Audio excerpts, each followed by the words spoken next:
سامعین سے گزارش ہے کہ ایلیکوینٹ ادب اور ایلیکوینٹ ادب ایکسٹراس میں جتنے بھی مشہور تاریخی ناولز اور فکشنل ناولز کمپلیٹ ہو چکے ہیں اس کا مطالعہ ہمارے پلے لسٹ سیکشن میں کریں اور زیادہ سے زیادہ شیئر کرنے کی کوشش کریں، اور ہم سے رابطہ کرنے کے لیے فیس بک اور ٹویٹر پر فالو کریں۔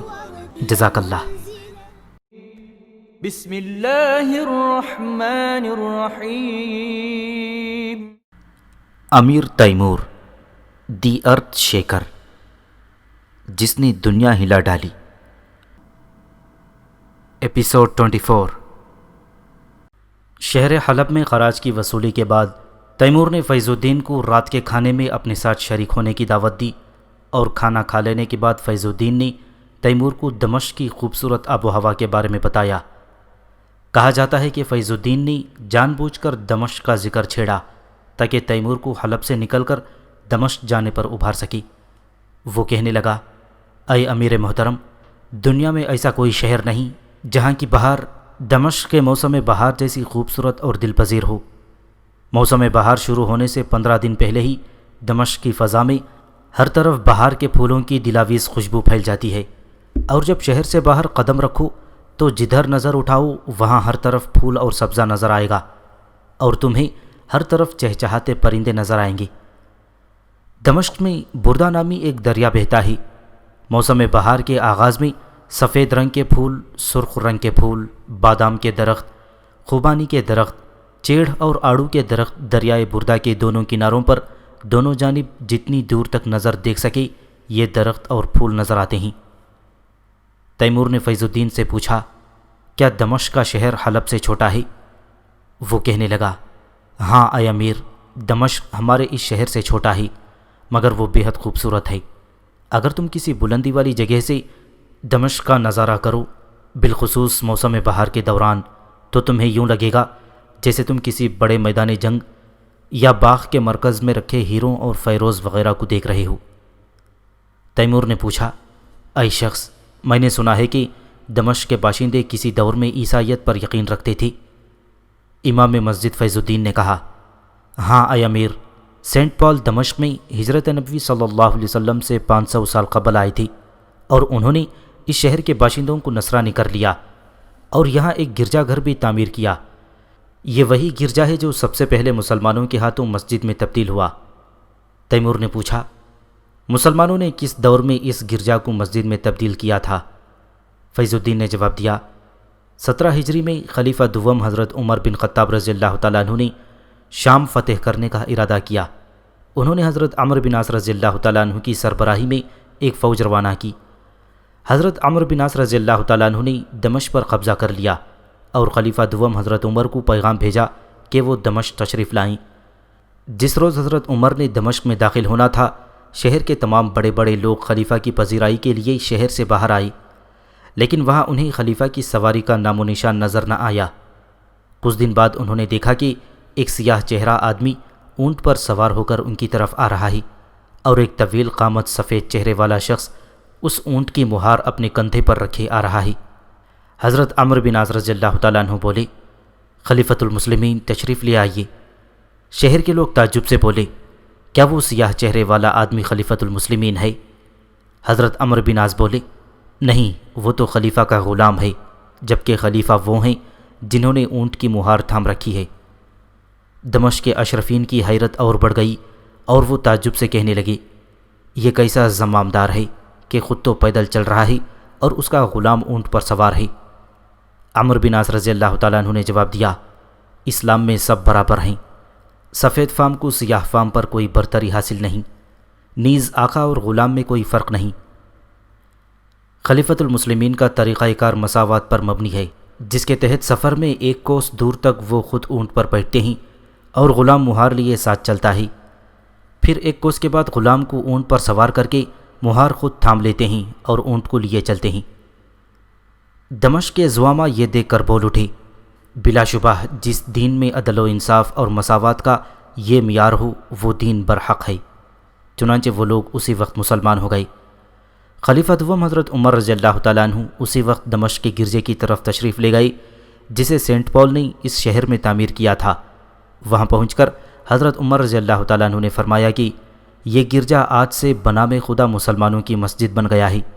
اس کے بعد انہوں نے گرجا گھر میں قدم رکھا اور قبلے کی طرف رخ کر کے کھڑے ہو گئے، اور وہاں موجود مسلمانوں نے حضرت عمر رضی اللہ تعالیٰ عنہ کی امامت میں نماز ادا کی۔ اسی بنا پر دمشق کا گرجا گھر وہ پہلا گرجا گھر ہے جو مسلمانوں کے ہاتھوں مسجد میں تبدیل ہوا، اور پہلی مرتبہ مسلمانوں نے ایک ایسے گرجا گھر میں باجماعت نماز ادا کی جسے مسجد قرار دیا گیا تھا۔ تیمور نے پوچھا، وہ گرجا جو حضرت عمر کے ہاتھوں مسجد میں تبدیل ہوا کیا اب بھی موجود ہے؟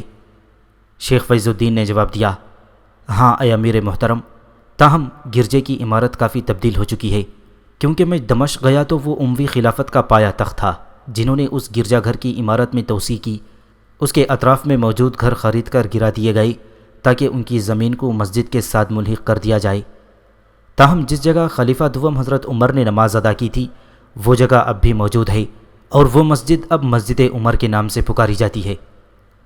تیمور نے کہا، میری خواہش ہے کہ مسجد عمر کو اپنی آنکھوں سے دیکھوں اور اسی جگہ نماز میں خدا کی حمد بیان کروں جہاں قبلہ رو ہو کر حضرت عمر نے نماز ادا کی تھی۔ فیض الدین نے کہا، اے امیر، چونکہ تو مجھ سے محبت سے پیش آیا ہے اور میرے ساتھ پرشفقت رویہ روا رکھے ہوئے ہے، اس سے مجھے حوصلہ ملا ہے اور میں تجھے 2 نصیحتیں کرنا چاہتا ہوں۔ تیمور نے پوچھا، وہ 2 نصیحتیں کیا ہیں؟ شہر حلب کی جامع مسجد کے امام نے کہا، میری تیرے لیے پہلی نصیحت یہ ہے کہ تو دمشق میں موسم بہار میں داخل ہو، کیونکہ موسم بہار میں دمشق دوسرے موسموں کی نسبت زیادہ خوبصورت اور دل پذیر معلوم ہوتا ہے۔ اور دوسری نصیحت یہ ہے کہ دمشق میں داخل ہونے سے پہلے وہاں کے سلطان کے لیے تحائف ارسال کر اور دوستانہ انداز میں دمشق میں داخل ہو۔ تیمور نے پوچھا، دمشق کا سلطان کون ہے؟ وہ بولا، دمشق کا سلطان وہی سلطان روم ہے، اور وہ اس قدر طاقتور اور صاحب ثروت ہے کہ لوگ اس کا نام سن کر ہی کانپتے ہیں۔ تیمور نے اس سے کہا، جب میں شہر حلب میں آنا چاہتا تھا تو لوگ اس وقت بھی مجھ سے ایسی ہی باتیں کیا کرتے تھے کہ حلب کا سلطان تغرل بولاک ایک جن ہے اور اس قدر طاقتور ہے کہ مجھے ایک ہاتھ سے اٹھا لے گا، جبکہ تو نے دیکھ لیا ہے کہ میں نے اس شہر پر بآسانی قبضہ کر لیا اور اب تغرل بولاک میری قید میں ہے۔ شیخ فیض الدین کہنے لگا، اے امیر، روم یعنی ترکی کا بادشاہ یلدرم بایزید ایک مختلف آدمی ہے، اور وہ واقعی اپنے نام کی طرح یلدرم یعنی بجلی کی زوردار کڑک کی طرح ہے۔ دمشق اور بحیرہ روم کے ساحل پر واقع تمام ملک اس کی سلطنت کا حصہ ہیں، اور اگر تو سلطان روم کی اجازت اور اس کی رضامندی کے بغیر دمشق میں داخل ہوگا تو تجھے یلدرم بایزید سے جنگ کرنا پڑے گی۔ تیمور نے کہا، میں اس سے جنگ کروں گا۔ فیض الدین بولا، اے امیر، تو بلا شبہ ایک جوان مرد اور محترم سلطان ہے، مگر میں تجھے یہ نصیحت کرتا ہوں کہ یلدرم بایزید سے جنگ نہ کرنا، کیونکہ اس میں پشیمانی کے سوا کچھ حاصل نہ ہوگا۔ تیمور نے اس سے کہا، اے شخص، کیا تو نے خود مجھ سے نہیں کہا تھا کہ میں بائزنطیوم یعنی استنبول جاؤں اور وہاں سے کافروں کی 2000 سالہ جمع شدہ دولت لے آؤں اور وہاں کے کافروں کو مسلمان کر لوں؟ شہر حلب کی جامع مسجد کا امام بولا، کیوں نہیں اے امیر، میں نے ایسا ہی کہا تھا۔ تیمور نے پوچھا، کیا بائزنطیوم جانے کے لیے ملک روم کے سوا کوئی اور راستہ بھی ہے؟ میرے خیال سے تو میں جب تک روم سے نہیں گزروں گا بائزنطیوم نہیں پہنچ سکتا، اور روم سے گزرنے کے لیے بھی مجھے یلدرم بایزید سے لڑنا پڑے گا۔ فیض الدین نے بولا، بایزید سے بچ کر رہ، کیونکہ وہ بہت مالدار ہے اور بے حد دلیر بھی۔ وہ ایک بہت بڑی فوج اور اس کا سامان فراہم کر سکتا ہے، پھر وہ اتنا طاقتور ہے کہ اس کا ایک تلوار کا وار اونٹ کے 2 ٹکڑے کر سکتا ہے۔ تیمور نے پوچھا، کیا تو نے خود دیکھا ہے کہ اس کی تلوار کے ایک ہی وار سے اونٹ کے 2 ٹکڑے ہو گئے؟ حلب کا امام مسجد بولا، نہیں، میں نے خود نہیں دیکھا، بلکہ ایسا سن رکھا ہے۔ تیمور نے اس سے پوچھا، اے فیض الدین، تو نے یہ بات کس سے سن رکھی ہے؟ وہ بولا، میں نے لوگوں سے ایسا سنا ہے۔ اس پر تیمور نے کہا، کیا تو یہ کہنا چاہتا ہے کہ تو نے یہ بات عام لوگوں سے سنی ہے؟ فیض الدین نے اس بات میں سر ہلایا تو تیمور نے کہا، عام لوگوں کی ایسی باتوں پر بلا تصدیق یقین نہیں کرنا چاہیے، کیونکہ ان کی ایسی باتوں میں مبالغہ زیادہ ہوتا ہے اور حقیقت کم۔ پھر بھی اگر یہ بات سچ بھی ہو تو یلدرم بایزید ایک ہی وار سے اونٹ کے 2 ٹکڑے کر سکتا ہے، تو میں اس سے اس کے باوجود لڑوں گا، چاہے وہ میرے 2 ٹکڑے کر ڈالے۔ فیض الدین کہنے لگا، اے امیر محترم، اگر یہی تیرا حاتمی فیصلہ ہے تو میں تجھے مزید کیا نصیحت کر سکتا ہوں؟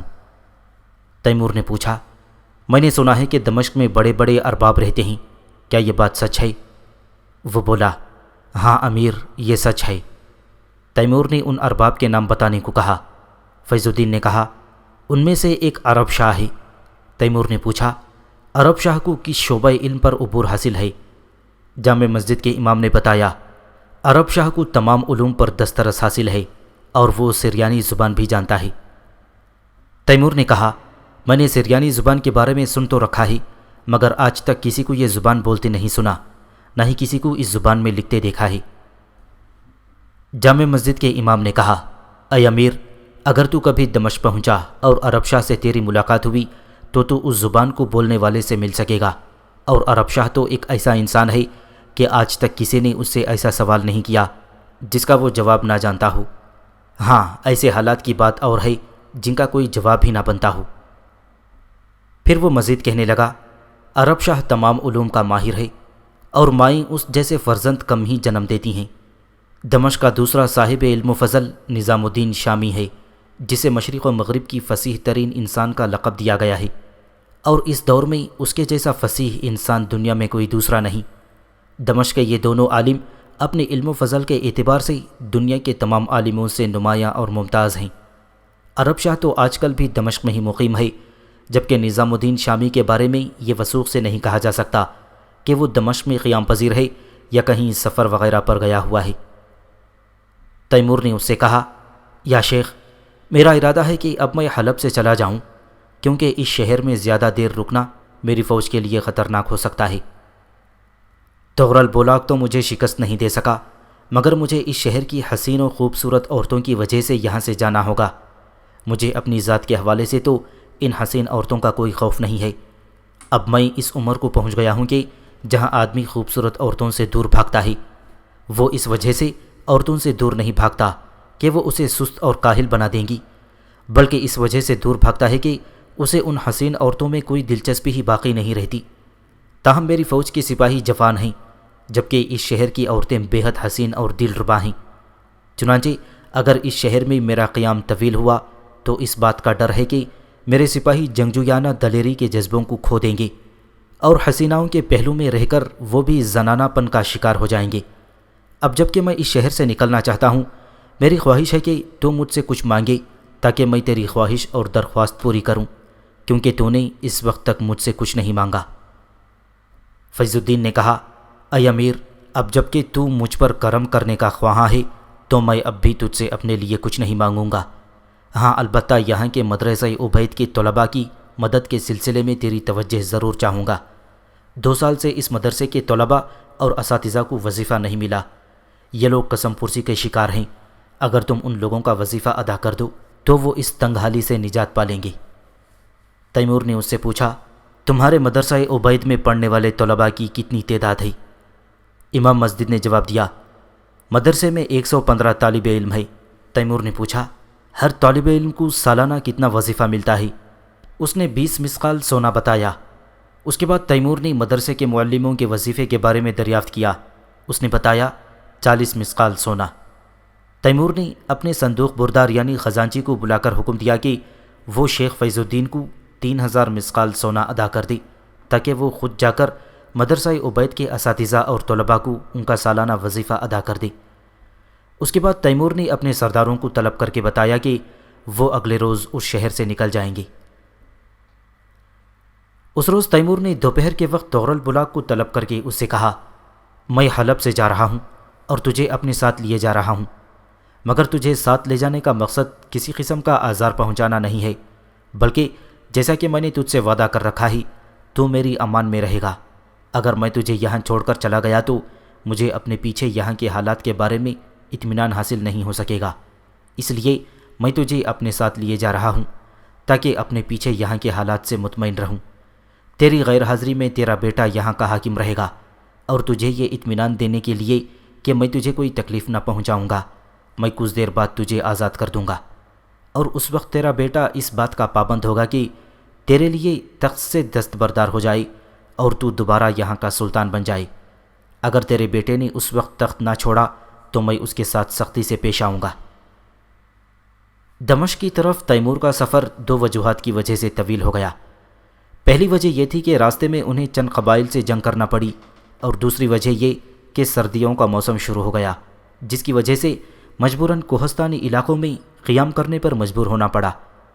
اگر وہ لوگ سفر جاری رکھتے تو تیمور کے سپاہی اور گھوڑے نیست و نابود ہو سکتے تھے۔ تیمور اس بات پر یقین رکھتا تھا کہ دلیری اور بے خوفی اپنی جگہ ہیں، مگر انسان مشیت خداوندی کا مقابلہ نہیں کر سکتا۔ سرد اور گرم موسم اللہ کے مقرر کردہ ہیں، انسان کا ان پر کوئی اختیار نہیں ہے۔ تیمور جس وقت اس خطے میں پہنچا جہاں دریائے بردہ بہہ رہا تھا اور دور سے دمشق کا شہر دکھائی دے رہا تھا، تو اس وقت پرندے چہچہا رہے تھے اور دریا کے دونوں جانب بادام، خوبانی اور دوسرے درختوں پر پھول اگ رہے تھے۔ تیمور کے پاس وقت ہوتا تو وہ اس دریا کے کنارے موسم بہار کے ختم ہونے تک ٹھہرا رہتا، مگر اس کے پاس وقت نہ تھا کہ بہار کا موسم دریائے بردہ کے کنارے گزارتا، اور نہ دمشق کے حاکم قوتل حمزہ ہی نے تیمور کو آرام کرنے کا موقع دیا۔ تیمور اور اس کی فوج ابھی دمشق سے 2 کوس کے فاصلے پر تھی کہ قوتل حمزہ نے ان پر اپنی جنگی گاڑیوں کے ساتھ حملہ کر دیا۔ قوتل حمزہ ترک تھا اور بایزید یلدرم کے منصبداروں میں شمار ہوتا تھا۔ جسمانی اعتبار سے وہ عام ترکوں کی مانند تھا، اس کا قد درمیانہ اور کندھے چوڑے تھے۔ تیمور نے اس وقت تک رومیوں یعنی ترکوں کو نہ دیکھا تھا، البتہ جب وہ روم میں داخل ہوا تو اس نے پہلی بار یہ دیکھا کہ رومی لوگوں میں بلند قد کے کم ہی لوگ ہیں اور ان کے مردوں کی اکثریت درمیانے قد کی مالک ہے، جبکہ وہ چوڑے کندھوں والے اور مضبوط و توانا ہیں۔ قوتل حمزہ کی عمر تقریباً 50 برس کی تھی۔ اس کے سر پر ایک بہت بڑا پگڑ سا رکھا ہوا تھا۔ تیمور نے جب اسے پہلی بار دیکھا تو اسے حیرانگی ہوئی کہ وہ اس پگڑی کے ساتھ کس طرح لڑ سکے گا۔ تاہم تیمور یہ بھی جانتا تھا کہ جس قوم نے پہلی بار جنگی گاڑیاں استعمال کیں وہ رومیوں کی تھیں۔ رومیوں سے پہلے کسی نے نہ تو جنگی گاڑیاں بنائیں اور نہ ہی انہیں استعمال کیا تھا، اسی لیے یہ بات حیرت کا باعث نہ تھی کہ قوتل حمزہ ان گاڑیوں کے ساتھ میدان جنگ میں آیا تھا۔ ان گاڑیوں کے آگے یعنی گھوڑے جوتنے کی جگہ پر بہت تیز قسم کے آلے لگے ہوئے تھے جو واضح طور پر بے حد مہلک تھے۔ گھوڑوں کو جوتنے کی جگہ اور اس آلے جو درانتی کی طرح تھا اس کے درمیان 1 گز کا فاصلہ تھا۔ جب وہ لوگ گھوڑے کو تیزی سے آگے بڑھاتے تو یہ تیز دھار لمبا آلہ بے حد مہلک ہتھیار بن جاتا۔ ان گاڑیوں میں سے ہر ایک کے آگے 4 گھوڑے جتے ہوئے ہوتے۔ گھوڑوں کو جوتنے کے لیے زنجیر دار چمڑا استعمال کیا گیا تھا تاکہ تلوار کے وار سے وہ چمڑا کٹ نہ سکے۔ ہر گاڑی میں ایک لکڑی کا ڈبہ سا بنا ہوا تھا۔ گاڑی چلانے والے ان ڈبوں میں بیٹھتے تھے تاکہ نہ تو تیر ان کو لگ سکیں اور نہ ہی انہیں پتھروں سے نشانہ بنایا جا سکے۔ جس وقت قوتل حمزہ نے ان پر حملہ کیا تھا، تیمور یہ نہ جان سکا کہ اس نے کتنی گاڑیاں حملے میں استعمال کیں۔ تاہم بعد میں معلوم ہوا کہ 500 گاڑیاں حملے کے لیے استعمال کی گئی تھیں۔ ان گاڑیوں کو 2 حصوں میں ترتیب دیا گیا تھا، آدھی ایک صف میں اور باقی دوسری صف میں حملے میں شریک تھیں۔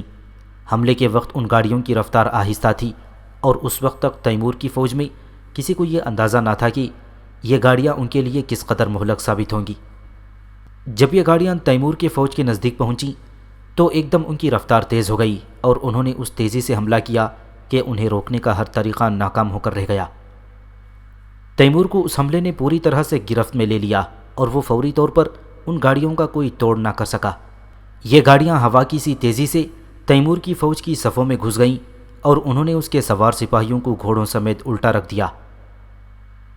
گاڑیوں کا یہ حملہ اس قدر شدید اور مہلک تھا کہ تیمور کو فوری طور پر پیچھے ہٹنے کا حکم دینا پڑا۔ تیمور نے یہ دیکھ کر کہ ان گاڑیوں کا ان کے پاس کوئی توڑ نہیں اور اگر کچھ دیر اور اس کے سوار سپاہی ان گاڑیوں کے سامنے موجود رہے تو سب کے سب مارے جائیں گے، حکم دیا کہ تمام سوار سپاہی فوری طور پر میدان جنگ سے نکل جائیں اور دمشق کے قریب واقع قصبہ آوک میں چلے جائیں۔ قوتل حمزہ کے گاڑیوں کا یہ حملہ اس قدر مہلک تھا کہ اگر گاڑیوں کی دوسری قطار تیمور کے سپاہیوں تک پہنچ جاتی تو اس کے سپاہیوں کی ہلاکتیں اس قدر زیادہ ہوتیں کہ اس کے پاس فوری طور پر شام سے نکل جانے کے سوا کوئی راستہ باقی نہ بچتا۔ شاید یہ داستان پڑھنے والے لوگ یہ خیال کریں کہ تیمور اس روز ڈر گیا جو 22 مارچ تھا اور خوف کے مارے پیچھے ہٹ گیا تھا، لیکن حقیقت یہ ہے کہ وہ اپنی ذات کے لیے ہرگز خوف زدہ نہ ہوا تھا، کیونکہ وہ خود کو متعدد بار جنگ میں آزما چکا تھا اور موت سے کوئی خوف نہ رکھتا تھا۔ تیمور اس وقت سے لے کر جب 21 برس کی عمر میں کرولتائی میں اسے 50 لوگوں سے تنہا مقابلہ کرنا پڑا تھا، آخر وقت تک کبھی بھی نہیں ڈرا، اور میدان جنگ میں موت کا خوف اس کے لیے قطعی اجنبی تھا۔ مگر ایک فوج کا سپہ سالار اپنی فوج کے سارے سپاہیوں کی جانوں کا بھی ذمہ دار ہوتا ہے، اور اس پر لازم ہے کہ بلا وجہ اپنے سپاہیوں کی جانوں کو ہلاکت میں نہ ڈالے۔ جب یہ یقین ہو جائے کہ فتح کی کوئی صورت نہیں ہے تو ایسی صورت میں سپاہیوں کی جانوں کو ضائع نہیں کرنا چاہیے، خاص طور پر ایسے ملک میں جہاں سپاہیوں کی نئی بھرتی کا کوئی امکان نہ ہو۔ تیمور شام میں نئے سپاہی بھرتی نہیں کر سکتا تھا، اور اگر وہاں ایسے آدمی موجود بھی ہوتے جو اس کی فوج میں شامل ہو جانا چاہتی تو وہ ان پر بھروسہ نہ کر سکتا تھا۔ انہی وجوہات کی بنا پر تیمور نے اپنی فوج کو پیچھے ہٹنے کے احکامات جاری کر دیے، اور اس کے سپاہی بڑی تیزی سے پیچھے ہٹتے ہوئے قصبہ آوک کی طرف پسپائی اختیار کرنے لگے۔ قصبہ آوک دمشق کے نزدیک واقع تھا اور برتن بنانے کے حوالے سے شہرت رکھتا تھا۔ اس قصبے کے نزدیک پہنچ کر تیمور نے اپنے سپاہیوں کی صفوں کو جنگی انداز میں ترتیب دیا، کیونکہ اس بات کا امکان موجود تھا کہ دشمن ان کے پیچھے آ کر دوبارہ حملہ آور ہو جاتا۔ البتہ تیمور نے اپنے سرداروں کو حکم دیا کہ اگر وہ یہ دیکھیں کہ ان کے سامنے دشمن کی جنگی گاڑیاں آ رہی ہیں تو اپنے سپاہیوں کو پسپائی کا حکم دیں، کیونکہ ایسی صورت میں سپاہیوں کو دشمن کے مقابلے پر لانا ان کی خودکشی کے مترادف ہوگا۔ تاہم فوج کے پہرے داروں نے جو ارد گرد دور تک نظریں جمائے ہوئے تھے بتایا کہ دشمن کی گاڑیوں کا دور تک کوئی نام و نشان نہیں ہے، جس سے یہ اندازہ ہوا کہ قوت الحمزہ جسے تیمور نے اب تک دیکھا نہ تھا، محض اس کے بارے میں سن رکھا تھا، اس کے دستے کا اس قصبے تک پیچھا کرنے کا ارادہ نہ تھا۔ اسی رات تیمور نے آوک نامی قصبے کے باہر اپنی خیمہ گاہ میں فوج کے سرداروں کی مجلس مشاورت طلب کی، اور ان سب کے جمع ہونے پر قوت الحمزہ کی جنگی گاڑیوں کا توڑ کرنے کے بارے میں تجاویز مانگی۔ یہ تو ان سب کو پتا تھا کہ گاڑیوں کو ناکارہ بنانے کے لیے انہیں گھوڑوں کو مارنا ضروری تھا، مگر یہ نہیں جانتے تھے کہ ایسا کیسے کیا جائے۔ اچانک تیمور کا ایک سردار جس کا نام اتابک تھا اور جو اس کے بیٹے شاہ رخ کا اتالیق تھا بول اٹھا، ہم قوت الحمزہ کے خلاف بھی وہی طریقہ کیوں نہ آزمائیں جو ہم نے ابدال کلزئی کے خلاف جنگ میں اختیار کیا تھا۔ تیمور نے خود سے کہا، واہ کیا بات ہے، بارود کے استعمال کا یہ زبردست خیال مجھے کیوں نہ آیا، اور میں یہ بات کیسے بھول گیا کہ ہمارے پاس ایک انتہائی مہلک ہتھیار موجود ہے۔ حقیقت میں جو چیز قوت الحمزہ کی خطرناک گاڑیوں کے گھوڑوں کو روک سکتی تھی وہ بارود ہی تھی، لیکن اس وقت تیمور کی فوج کے پاس مناسب مقدار میں چمڑا یا جانوروں کی کھالیں نہ تھی کہ وہ ان میں بارود رکھ کر فتیلے کے ذریعے انہیں آگ لگا سکتی۔ اتابک جو تمام جنگوں میں تیمور کے ساتھ حصہ لیتا آیا تھا کہنے لگا، اس خطے میں جو برتن بنانے کے حوالے سے دنیا بھر کا مرکز ہے، برتن بآسانی کثیر تعداد میں دستیاب ہو سکتے ہیں، کیا ایسا نہیں ہو سکتا کہ ہم بارود کو برتنوں میں رکھ کر کام چلا لیں؟ تیمور نے کہا، ہمیں تجربہ کر کے دیکھنا ہوگا کہ آیا بارود کو برتنوں یعنی کوزوں میں رکھ کر آگ لگائی جا سکتی ہے یا نہیں۔ اس رات تیمور کے حکم سے اس کے سپاہیوں نے بہت سے برتنوں یعنی کوزوں میں بارود بھر کر اس کے ڈھکن بند کر دیے اور ان کے ساتھ فیتے لگا کر اسے برتن سے باہر کھینچ لیا۔ اس کے بعد فیتے کو آگ لگا کر انہوں نے برتن دور پھینک دیے۔ تمام برتن ایسی زوردار آواز کے ساتھ پھٹ گئی کہ ان سے کانوں کے پردے پھٹتے ہوئے محسوس ہوئے۔ اس رات تیمور کو خوشی کے معنی نیند نہ آئی، کیونکہ اسے یقین ہو گیا تھا کہ اس نے قوت الحمزہ کے گاڑیوں سے نمٹنے کا طریقہ پا لیا ہے۔ صبح ہوتے ہی تیمور نے حکم دیا کہ کثیر تعداد میں قصبے سے برتن خرید لیے جائیں اور انہیں بارود سے بھر دیا جائے۔ چونکہ دمشق کے حاکم قوت الحمزہ نے ایک روز پہلے اپنی جنگی گاڑیوں کو 2 صفوں میں تقسیم کیا تھا، اس لیے تیمور نے بھی اپنے بارود بھرے برتن پھینکنے والوں کے 2 دستے بنائے۔ برتن پھینکنے والے ہر گھوڑ سوار سپاہی کے پاس بارود سے بھرے برتنوں کا ایک تھیلا تھا جو اس نے گھوڑے کے ساتھ لٹکا رکھا تھا۔ تیمور نے ان برتن پھینکنے والوں کو ہدایت کی کہ وہ بارود سے بھرے برتن اس انداز میں دشمن کی گاڑیوں پر پھینکیں کہ وہ عین گاڑیوں کے آگے جتے گھوڑوں پر جا گریں اور وہاں پھٹ جائیں۔ اس کے بعد تیمور نے اپنی فوج کو دمشق کی طرف روانگی کا حکم دیا۔ تیمور کو پختہ یقین تھا کہ دشمن کے پہرے دار دور سے انہیں اپنی طرف آتا دیکھ لیں گے۔ اس روز قوت الحمزہ کی جنگی گاڑیوں نے تیمور کی فوج پر دریائے بردہ کے نزدیک عین اسی جگہ حملہ کیا جہاں ایک روز پہلے ان پر حملہ کیا تھا۔ تیمور کے برتن پھینکنے والے سپاہی اپنی جان کی پرواہ کیے بغیر ان گاڑیوں کے نزدیک پہنچے اور فیتوں کو آگ لگا کر گاڑیوں کے آگے جتے گھوڑوں پر برتن پھینکنے شروع کر دیے۔ بارود بھرے برتنوں کا نتیجہ تیمور کی توقع سے بھی زیادہ فائدہ مند ثابت ہوا۔ ان برتنوں کے پھٹنے سے نہ صرف دشمن کی گاڑیوں کو کھینچنے والے گھوڑے فوراً مر جاتے یا زخمی ہو کر دوبارہ چلنے سے معذور ہو جاتے، بلکہ ان برتنوں کے پھٹنے کی زوردار آواز دشمنوں کے سپاہیوں کو اس قدر خوفزدہ کر دیتی کہ ان کی گاڑیوں کی حرکت بالکل ختم ہو کر رہ جاتی، اور اس کے بعد تیمور نے دیکھا کہ دشمن کے سپاہیوں نے گھوڑوں کی لگامیں موڑیں اور گاڑیوں کو واپس کھینچتے چلے گئے۔ اس روز دشمن کی جنگی گاڑیوں کی دوسری صف حملے میں شریک نہ ہوئی تھی، بلکہ حملے کے بغیر ہی واپس لوٹ گئی۔ چنانچہ تیمور نے اپنے سپاہیوں کو حکم دیا کہ ان کا پیچھا کیا جائے۔ یہ گاڑیاں اس تیز رفتاری سے واپس پلٹ رہی تھیں کہ تیمور کے سپاہی ان تک نہ پہنچ سکتے تھے۔ چنانچہ وہ سب دمشق شہر میں داخل ہو گئی اور پہرے داروں نے دروازے بند کر دیے۔ ان گاڑیوں کی سمت بدل کر دمشق شہر کی طرف فرار ہونے سے قبل تیمور نے دیکھا کہ ان کا ایک سپاہی بارود بھرے برتنوں کو اپنے ہاتھ سے پھینکنے کے بجائے رسی کی مدد سے پتھر پھینکنے والے آلے کی مدد سے پھینک رہا تھا۔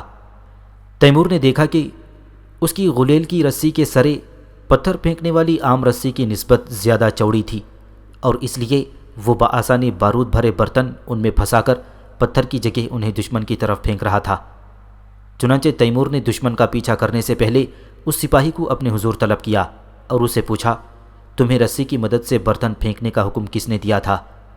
وہ آدمی بولا، اے امیر، دراصل میں نے از خود یہ دیکھ کر کہ ہمارے بارود بھرے برتنوں کا حجم زیادہ نہیں ہے، یہ اندازہ لگایا کہ انہیں بالکل اسی طرح رسی کے ذریعے پھینکا جا سکتا ہے جیسے کہ عام طور پر بڑے پتھروں کو پھینکا جاتا ہے۔ تیمور نے اس سپاہی کے آلے کو ہاتھ میں پکڑ کر دیکھا تو معلوم ہوا کہ اس نے اس کی رسی کو زیادہ لمبا کر رکھا ہے تاکہ برتن اس میں بآسانی پکڑ میں آ سکے۔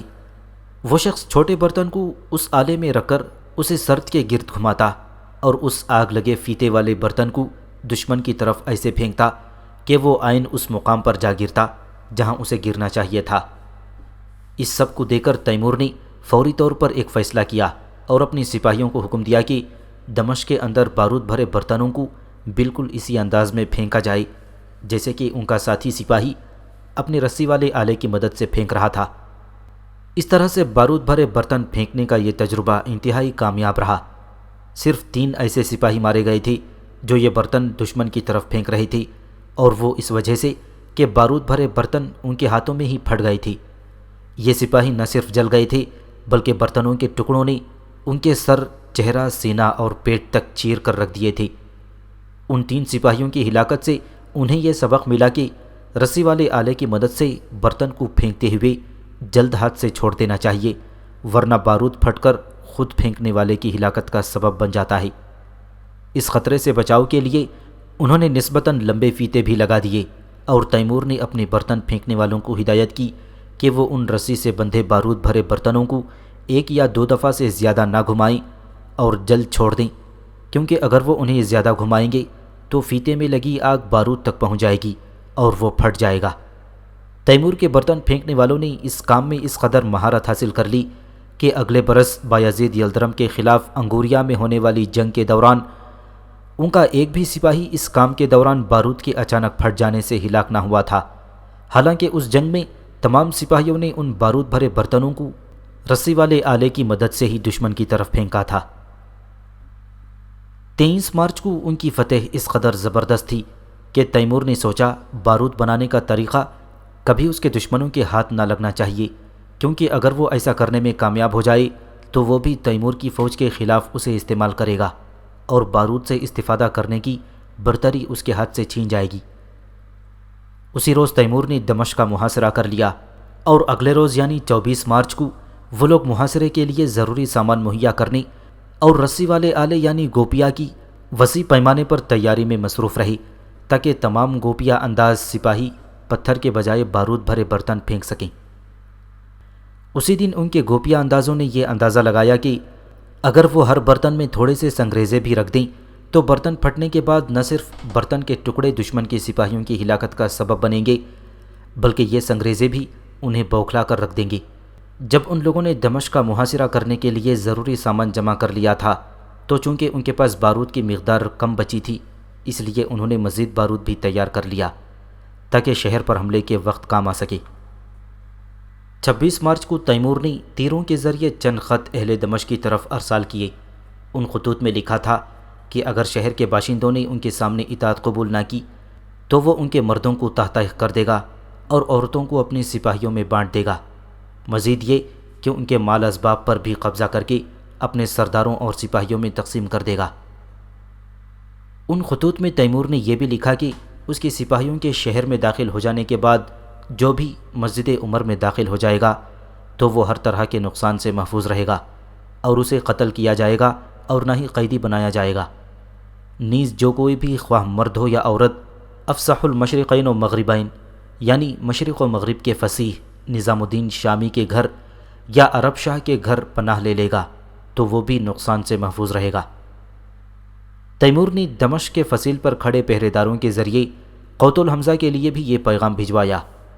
اگرچہ اس نے 22 مارچ کے روز اپنی گاڑیوں کے ساتھ مجھ پر حملہ کیا تھا اور میرے کچھ سردار اور سپاہی مارے گئے، تاہم اب بھی اگر وہ تسلیم ہو جائے تو میں ان کے جان و مال اور عزیز و اقارب کو امان دے دوں گا، لیکن اگر اس نے مزاحمت کی تو دمشق پر قبضہ کرنے کے بعد اسے اور اس کے تمام رشتہ داروں کو قتل کرا دوں گا، نیز اس کی رشتہ دار عورتوں کو قیدی بنا لیا جائے گا۔ 27 مارچ کو صبح سویرے ہی تیمور کی فوج نے دمشق پر قبضے کے لیے حملہ کر دیا۔ ان کے گوپیوں کی مدد سے بارود بھرے برتن پھینکنے والے سپاہیوں نے دمشق کی فصیل پر کھڑے پہرے داروں کی طرف برتن پھینکنے شروع کر دیے۔ جیسے ہی کوئی برتن پھٹتا تو مذکورہ سپاہی فصیل کے پیچھے غائب ہو جاتے اور تیمور کے سپاہی جان لیتے کہ وہ گر پڑے ہیں۔ ان کے یہ برتن توقع سے بھی زیادہ مؤثر ثابت ہوئے، کیونکہ جس طرف اور جہاں بھی یہ برتن فصیل کے پہرے داروں کی طرف پھینکے جاتے تو پہرے دار ان کے پھٹتے ہی گر پڑتے۔ تیمور کے سپاہی جو سیڑھیوں کی مدد سے اوپر چڑھ رہے تھے بآسانی اوپر پہنچ جاتے۔ ان برتنوں کے حیرت انگیز استعمال نے انہیں اس بات پر مائل کیا کہ کچھ برتن پھینکنے والوں کو فصیل پر چڑھا دیا جائے تاکہ وہ شہر کے اندر بارود بھرے برتن پھینک کر اپنے ساتھی سپاہیوں کے لیے راستہ بناتے جائیں۔ اس روز دن کا ایک حصہ بھی پوری طرح طلوع نہ ہوا تھا کہ جب قوت الحمزہ کے سپاہیوں اور تیمور کے آدمیوں کے درمیان شہر کے گلی کوچوں میں جنگ شروع ہو گئی، اور اسی دوران تیمور کے سپاہی شہر کا پہلا دروازہ کھولنے میں کامیاب ہو گئے۔ تیمور نے فوراً بہت سے سپاہی اس دروازے سے شہر کے اندر داخل کرا دیے۔ ان سپاہیوں کے اندر داخل ہوتے ہی شہر میں شور و غوغا مچ گیا۔ جنگ دمشق بہار کے 7ویں روز یعنی 27 مارچ کو ان کے شہر پر حملے کے بعد سے لے کر 9ویں دن یعنی 29 مارچ تک جاری رہی تھی۔ قوت الحمزہ کے سپاہیوں نے شہر کے عام مردوں کی مدد سے شہر کی گلی گلی اور گھر گھر میں ان کا ڈٹ کر مقابلہ کیا تھا۔ ان 3 دنوں کے دوران جب جنگ زوروں پر تھی تو نہ تو تیمور نے خود ایک پل ہی آرام کیا تھا اور نہ ہی اس کے افسروں نے، تاہم جو سپاہی مسلسل لڑتے تھک جاتے تو تیمور انہیں شہر سے باہر نکال دیتا اور انہیں اس بات کی اجازت دیتا کہ کچھ دیر سستا لیں، ان کی جگہ وہ تازہ دم سپاہی شہر میں بھیج دیتا۔ تیمور دمشق کا دفاع توڑنے کے لیے ہر طرح کے وسائل استعمال کر رہا تھا، لیکن دوپہر کے وقت ان کا بارود کا ذخیرہ ختم ہو گیا۔ اس روز تک تیمور کو یہ اندازہ نہ تھا کہ ایک بڑی جنگ میں انہیں بارود کا بہت زیادہ استعمال کرنا پڑ سکتا ہے، اور وہ یہ کہ ایسی جنگوں میں انہیں بارود کا بہت بڑا ذخیرہ اپنے پاس رکھنا چاہیے تاکہ برتنوں میں ڈال کر استعمال کرتے ہوئے بارود ختم نہ ہو جائے۔ بارود تیار کر کے اسے سکھاتے ہوئے 2 روز لگ جاتے ہیں، اور وہ بھی اس صورت میں کہ دن رات اس پر کام کیا جاتا۔ جنگ دمشق کے دوران وہ بارود اس طرح تیار نہ کر سکے کہ وہ اس سے بھرپور استفادہ کر سکتی، چنانچہ 27 مارچ کو دوپہر کے بعد وہ لوگ ذخیرہ ختم ہو جانے کے باعث دمشق میں بارود مزید استعمال نہ کر سکے اور عام جنگی ہتھیاروں یعنی تلوار، گرز، نیزے اور اسی طرح کے دوسرے ہتھیاروں کی مدد سے لڑتے رہے۔ بعض مقامات پر انہیں راستے کے درمیان واقع گھروں کو پھاوڑوں کی مدد سے مسمار کرنا پڑا۔ تیمور نے حکم دیا کہ گھروں کو گرانے کے لیے شہر کے آس پاس آباد بستیوں کے مکینوں سے بیگار لی جائے تاکہ اس کے سپاہی جو لڑائی میں مسلسل مصروف تھے گھر گرانے میں نہ لگے رہیں اور ان کا وقت ضائع نہ ہو۔ تیمور نے یہ بھی حکم دیا کہ جو بھی بیگار میں سستی یا ٹال مٹول سے کام لے تو اسے فوراً قتل کر دیا جائے۔ 26 مارچ کو دمشق کے اندر لڑائی کی وجہ سے اس قدر آگ لگائی گئی کہ شہر رات کو بھی دن کی طرح روشن ہو گیا اور تیمور کے سپاہی ہر جگہ دیکھ سکنے کے قابل ہو گئے، تاہم آگ کا دھواں ان کے لیے تکلیف کا باعث بن رہا تھا اور اسے سپاہیوں کی سانس اکھڑنے لگتی اور انہیں کھانسی آنے لگتی۔ بہرحال ساری رات آگ کی روشنی میں جنگ جاری رہی، اور جب صبح ہوئی تب بھی تیمور کے سپاہی قوت الحمزہ کے آدمیوں سے لڑنے میں مصروف تھے۔ اس دوران تیمور کئی مرتبہ شہر کے اندر گیا تھا اور جنگ کی صورتحال پر نظر رکھتا رہا۔ تیمور نے اپنے سرداروں کو حکم دیا کہ جنگ اس وقت تک جاری رکھی جائے کہ قوت الحمزہ ہتھیار ڈال دے، چاہے جنگ میں دمشق کا ایک بھی باشندہ زندہ باقی نہ رہے۔ دراصل تیمور جانتا تھا کہ اس کا دشمن قوی اور باہمت ہے، اور اگر اس نے دشمن کو مہلت دی تو وہ اپنی قوت مجتمع کر لے گا اور بایزید یلدرم سے مزید کمک طلب کر کے نئے ولولے سے مقابلے پر آ جائے گا۔ اس طرح دمشق پر قبضے کا تیمور کا منصوبہ کھٹائی میں پڑ سکتا تھا۔ جب 26 مارچ کی صبح طلوع ہوئی تو تیمور کی فوج شہر کے ایک حصے پر قبضہ جما چکی تھی، تاہم شہر کے شمالی اور شمالی مغربی حصے ابھی تک قوت الحمزہ کے قبضے میں تھے۔ 28 مارچ کی صبح جب تیمور گھوڑے پر سوار ہو کر دمشق میں داخل ہوا تو اس کا گھوڑا لاشوں پر سے گزر رہا تھا۔ مردوں کے ساتھ کچھ عورتوں کی لاشیں بھی نظر آ رہی تھیں۔ دمشق کی یہ عورتیں مردوں کی مدد کے لیے آئی تھیں اور قتل ہو گئیں۔ دمشق کے گھر گرانے میں قوت الحمزہ کے سپاہی سخت رکاوٹ ڈال رہے تھے۔ جب 26 مارچ کو تیمور کے سپاہیوں نے بیگار سے کام لینا شروع کیا اور اطراف کے باشندوں کو کام پر لگایا تو اس میں تیزی آ گئی، اور جیسے جیسے دن بڑھتا گیا تیمور کی فوج شہر کے شمالی حصے پر بھی قابض ہوتی چلی گئی۔ بہار کے 8ویں روز تیمور شہر کا جائزہ لیتے ہوئے مسجد عمر کی طرف چل پڑا۔ یہ مسجد لوگوں سے بھری پڑی تھی۔ مسجد کے سامنے ایک داڑھی والا آدمی جس نے سر پر پگڑی باندھ رکھی تھی اور اس کا پلو گردن کے گرد لپیٹ رکھا تھا، تیمور کی طرف آیا۔ پہلے اس نے عربی میں پھر فارسی میں کہا، اے امیر محترم رحم کر۔ تیمور نے اپنے گھوڑے کی لگام کھینچی اور اس شخص سے پوچھا، تو کون ہے؟ وہ بولا، اے عظیم سلطان، میں نظام الدین شامی ہوں، جس کے گھر کو تو نے اپنی زر نوازی سے امان دی اور کہا ہے کہ جو بھی میرے گھر میں پناہ لے لے گا وہ محفوظ رہے گا۔ تیمور نے اس سے کہا، یہ تو تیرا گھر نہیں ہے۔ نظام الدین نے جواب دیا، نہیں اے امیر بزرگوار، یہ میرا گھر نہیں، بلکہ میرے گھر پر میرا بیٹا پناہ گزینوں کی دیکھ بھال کر رہا ہے، اور میں یہاں چلا آیا ہوں تاکہ ان لوگوں کا خیال رکھ سکوں جو اس مسجد میں پناہ لینے جمع ہوئے ہیں۔ تیمور نے کہا کہ جو لوگ یہاں جمع ہوئے ہیں انہیں میری طرف سے کہہ دو کہ انہیں ڈرنے کی ضرورت نہیں، کیونکہ میں نے حضرت عمر رضی اللہ تعالیٰ عنہ کے احترام میں انہیں معاف کر دیا ہے۔ جو لوگ اس مسجد میں موجود ہیں یا تیرے اور عرب شاہ کے گھر میں ہیں ان کے لیے عام معافی ہے۔ نظام الدین بولا، اے امیر محترم، جو لوگ اس مسجد میں اور عرب شاہ اور میرے گھر میں ہیں تیرے اس کرم اور احسان کے لیے شکر گزار ہیں، لیکن اے امیر، تو جو اس قدر عظیم اور کریم ہے، کیا یہ ممکن نہیں کہ تو دمشق کے تمام باشندوں پر رحم کرے اور انہیں معاف کرتے ہوئے اپنے سپاہیوں کو ہدایت کر دے کہ انہیں قتل نہ کرے؟ تیمور نے اسے جواباً کہا، شاید تو یہ بھول رہا ہے کہ اس شہر کے باشندے قوت الحمزہ کے سپاہیوں کے ساتھ مل کر میری فوج کے خلاف لڑ رہے ہیں اور انہیں ہلاک کر رہے ہیں۔ اس صورت میں کیوں کر ان کے قتل سے روک سکتا ہوں جو میرے سپاہیوں کو قتل کر رہے ہیں؟